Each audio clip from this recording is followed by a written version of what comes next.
Kamon man long slur ringkat bat kamay masong kya ka song hag jing long scam bat jing jeg bas bat ka jong pi.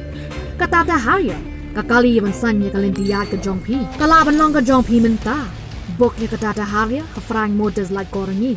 Ne phone hunu number bala ay harum. Shillong College lembaga Prime Megalia kelapalong yak jing ai jingi kaya ki samla puli ban sengkam pat ban thau boy nakamta ban penyat yo yala kimar ha ka auditorium yang ka college mta ka sngi ha ka ne ka sngi lai shim matari ki samla puli ha ka bagino kai kintup ya ka principal ka kong i khar kongor bat ki riu champang na ka Prime Megalia klai shim mta ban ai jingi kai bat ban yeslok pat ki samla puli La pencai bat pensau tu igi samla kumno kenyat ban penbiang igi jingdon kam nagam ta ki kam bagi la kut jungbot krang bagi la ban yang halagi jong ki kicat nakala principal kala ong bahagani ke cuk ka bamenta ka don kam bha igi samla ban kala kor kom perkhat ban yang halagi jong ki kicat ban seng yela ka kam ban chu shanya hakiway ne ha ka kam sarkar say a little something about the journey how we started and all that bit. So, as you've heard, I was working elsewhere and came back home in 2014, around September. And after a couple of months, I found my first company, Capital Design Solutions Private Limited.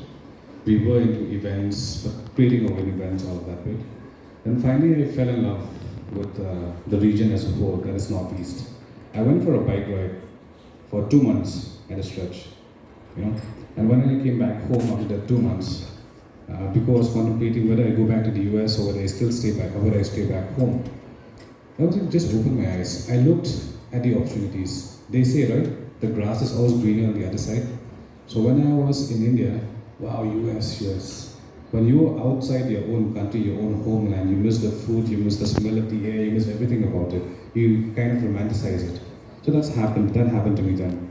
Then when I came back and I sat down and I thought to myself, what is it that I want to do?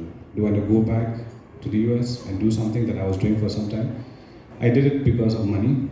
Let's be honest about it. There was nothing about it. And whether I stay back and try to do something. Then I did a SWOT analysis. I'm sure you all know what a SWOT analysis is, right? In the SWOT analysis, I was looking which sector should I start an enterprise in. If I start in the tech sector, the entire world is already way better than us. If I try infrastructure, I'd have to compete with so many of the bigger firms. If I start an agri-industry, maybe we still there, it's kind of a level playing field. It makes it easier to do business when we apply through a single window. Where I've heard talks about it, there'll be a single window where we apply to get your registration, to get your TAN, GST, everything sorted in that bit. Or when we have proper dissemination of information coming from the government or from any other enterprises. That's from the government's perspective. As an entrepreneur, I would like to tell you, nobody is going to write on a signboard that these things are available. It's up to you to search what you need to do, how you're going to go about it. Trust me, out of 10 times that you will do something, 9 times you will fail. But that one time that you get up is the most important and decisive time of your life. So please give it thought. Persistence is key to being an entrepreneur. People say there are 3 bad phases in entrepreneurship. The first time period is when you're 3 years old, as the enterprise is 3 years old, okay?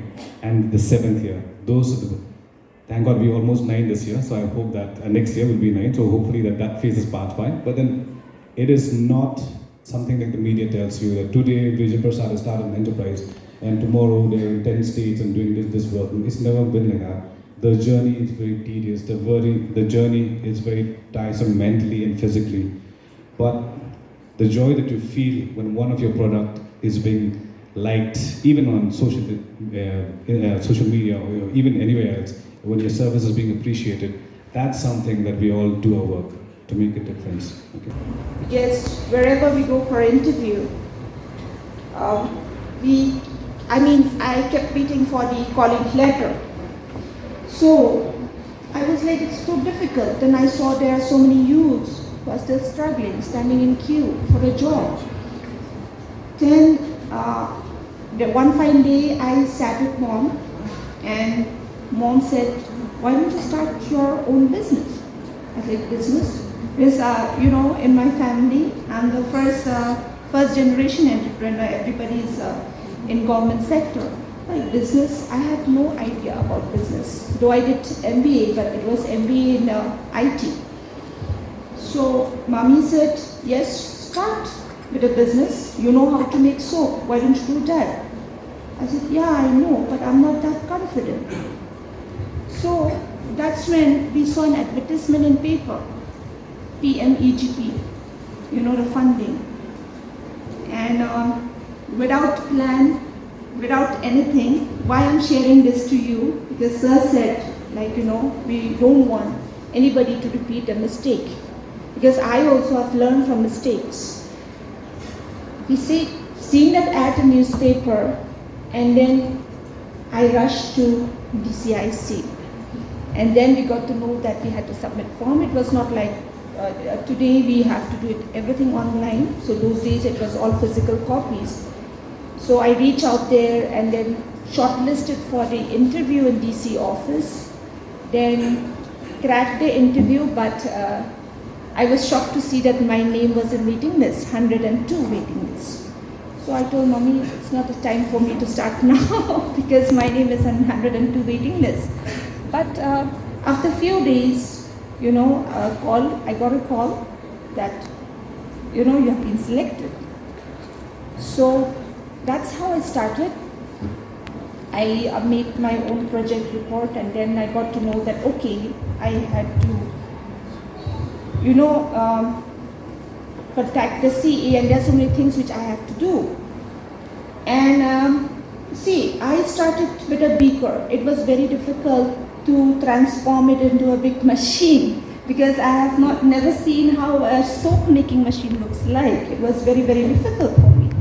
So when it was all a green signal, like, you know, the fund is ready as per the project report, I had to rush to different places to see how a soap making machine looks like. And okay, I'm making a soap, where do I pack it?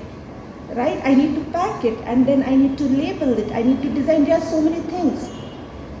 But yeah, it was all because of DCIC. They supported me. For small things, I used to go to them. I never feel shy. That's one thing. As an entrepreneur, you should never feel shy. I know I'll get scolding, but then also I'll approach everybody and I'll ask for help. That's the one best thing you need to take. You know, you need to ask for help if you don't know things. So I go to them, and that's how I started. And I started designing my own label because I was good in computers, so I did it all on my own. And then when everything was ready, I went to DCIC and I showed it to them that this is fine.